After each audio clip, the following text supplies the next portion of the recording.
I'm Dr. Sandra Brown. I'm an ophthalmologist in North Carolina, and I have no financial conflicts of interest. I'd like to talk to you today about Diagnosing ScamPharma, Part 6B, Smoke and Mirrors Redux. This is the new splash across the Regener-Eyes webpage. They say that they are FDA registered, inspected, and fully compliant with FDA regulations.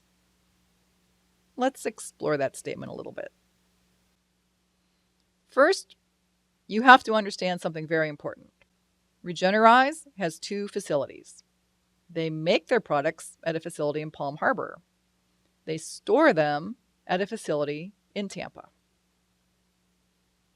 The June 2023 FDA inspection of the Regener-Eyes Palm Harbor manufacturing facility was an epic fail. Just a few of the highlights. Multiple violations related to current good manufacturing practices, CGMP. What is that acronym and why do you care? Well, this is basically the Bible of how to make a clean, pure, reproducible drug, which is both safe and effective for American consumers, whether over-the-counter or prescription. Among just a few of those violations were misplacing required documentation before the FDA could review it. Remember, the chief strategist just couldn't find it. Manufacturing misformulated eye drops they sold anyway, even though Regenerative Processing Plant knew the batch was bad. And having a physical plant that is kind of a shack. If you don't believe me, you can read that inspection form yourself. Once again, I'll mention it is conveniently found on biologiceyedrops.org, and there is a non-geek translation. So just read the non-geek translation, and you'll know what we know. Now, how about the Tampa facility? This was also inspected in June of 2023. And despite the fact that those of us at the Dry Eye Foundation are fairly ruthless web searchers, we didn't exactly figure this out. We didn't realize that this facility was inspected separately because it wasn't showing up on the FDA's data dashboard as a separate inspection. But I went looking for it, and I'll explain why in one slide. Okay, but this is a screenshot, the only piece of it that I have, from a third-party FDA inspector aggregator. We're not going to pay $289 for it. So this inspection, Form 483, is coming to biologiceyedrops.org just as fast as we can FOIA it. But if you look at the first sentence of the second paragraph, it says, specifically, over-the-counter drug products currently being stored in the warehouse under, quote, room temperature are not currently being monitored for temperature and humidity. So this is how we know that the Tampa facility is not the manufacturing location.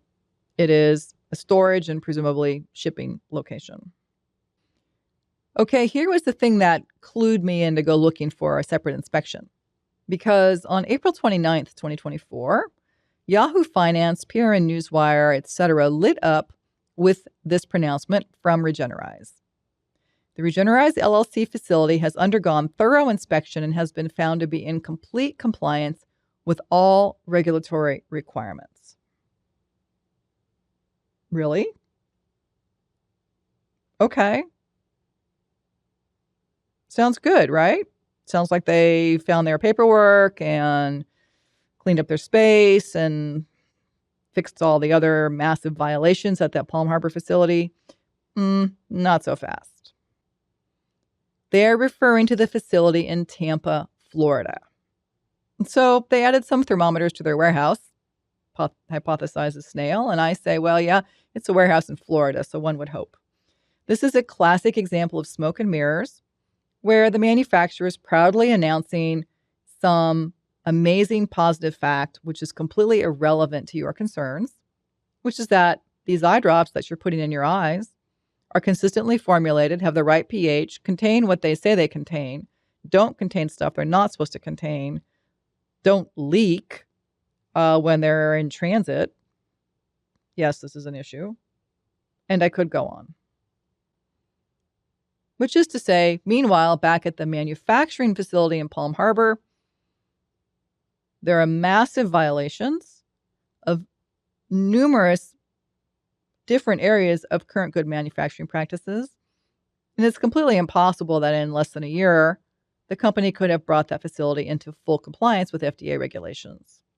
Classic smoke and mirrors. Don't be fooled. So Rebecca and I were both in Nashville recently at a conference.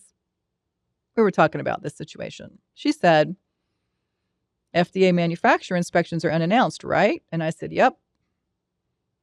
And she said, that would have been really interesting to watch. I said, uh-huh. We kind of had our fantasy moment imagining the FDA rolling up to the doors of the facility in Palm Harbor. She said, well, what was your favorite part of the inspection form 483? And I knew right away. I said it was definitely the slats in the wall of the clean room. They will have to gut that facility to fix it. No lie. There's the screenshot from the form 483. Do you really want to use eye drops made in that building? And we're not finished. So remember, FDA registered, inspected, and fully compliant with FDA regulations? Well, there's some other regulations, and that's related to preservative. Y'all have heard me talk about this before, but for somebody who's just dropping in right now, we'll talk about it again. So the company continues to proudly state that their product is preservative-free, which might sound like something you want, but not from these people. This is also a regulatory violation. It is a super bad idea to leave the preservative out if you're not capable of keeping the germs out. Read the Form 483. Remember that effective preservative is the last line of defense against contamination during manufacture. EsriCare eye drops did not have an effective preservative, and EsriCare eye drops cause blindness and death. Here's a sidebar, by the way, for those of you who say, well, I use multi-dose preservative-free bottles, so I'm okay. Well, those bottles are great, but the purpose is to prevent contamination of eye drops after opening and during use. There's two parts to the typical bottle. One part is a one-way valve, which prevents backwash of liquid on the tip of the dropper, which is potentially contaminated, from getting sucked back into the bottle itself. There's also a filter, and the filter cleans the air going in, not the liquid coming out, which means that if your eye drop was contaminated during the manufacturing process, an MDPF bottle will not protect you. And this is why all those tedious rules and regulations related to current good manufacturing practice are so important. Be smart. Use eye drops made in real clean rooms. And one more thing before you go. If you all remember, there was a second amniotic fluid eye drop product on the market for a while called Stimuli-Eyes. And Stimuli-Eyes was contract manufactured by an outfit in Florida called Neobiosis LLC. You can learn a lot about Neobiosis, the people behind Neobiosis, the co-conspirators involved with the distribution of Stimuli-Eyes, at some of my other PowerPoints found on biologiceyedrops.org. But I wanted to draw to your attention a very recently published warning letter from the Food and Drug Administration to Neobiosis LLC. This reads very similarly to the Form 483 that was sent to Regener-Eyes. I'm so glad that Stimuli-Eyes is off the market, and I do feel like the Dry Eye Foundation should take a small but meaningful amount of credit for bringing this product to the attention of the Food and Drug Administration. Thank you for listening.